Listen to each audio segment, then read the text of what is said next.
L'accès à la justice est garanti aux peuples autochtones pygmées. L'État prend des mesures adéquates en vue de faciliter aux peuples autochtones l'exercice de ce droit et d'en assurer l'application. Voilà ce qui confirme la loi numéro 22/030 du 15 juillet 2022 portant protection et promotion des droits des peuples autochtones pygmées. Malheureusement, au Nord Kivu, ces premiers citoyens n'ont pas accès à une justice équitable. Au cours de ces dîners des plaidoyers pour l'accès des peuples autochtones pygmées à la justice, Vika Hangi, coordonnateur de FDAPID, a affirmé que son organisation a, dans une enquête menée notamment à Butembo, Walikale et Goma, constaté que 28 pygmées, dont certains restent en détention depuis au moins 10 ans sans même l'ouverture du procès.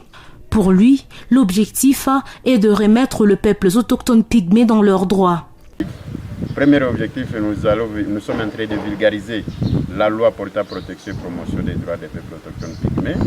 Deuxième objectif, nous présentons la situation de ces 28 autochtones pygmées détenus dans ces 3 prisons afin d'influencer les autorités à prendre des dispositions utiles pour libérer les innocents et que les coupables puissent être jugés et purger leur peine, parce que même s'ils sont pygmées, mais ils doivent répondre à la loi. L'auditeur de la cour militaire des garnisons de Goma, présent à ces dîners, avance que tout citoyen est égal devant la loi. Voilà pourquoi les pygmées ont aussi droit à une justice équitable.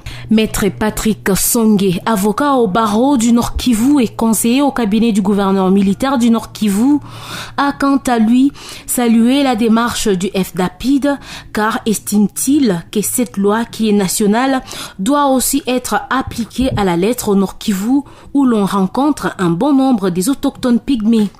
L'État s'est acquitté d'une obligation, celle de mettre à la disposition de ces peuples un texte qui protège leurs droits. Et comme nous le savons, un droit, ça doit s'arracher. Un droit s'arrache. On doit batailler pour que son droit soit respecté.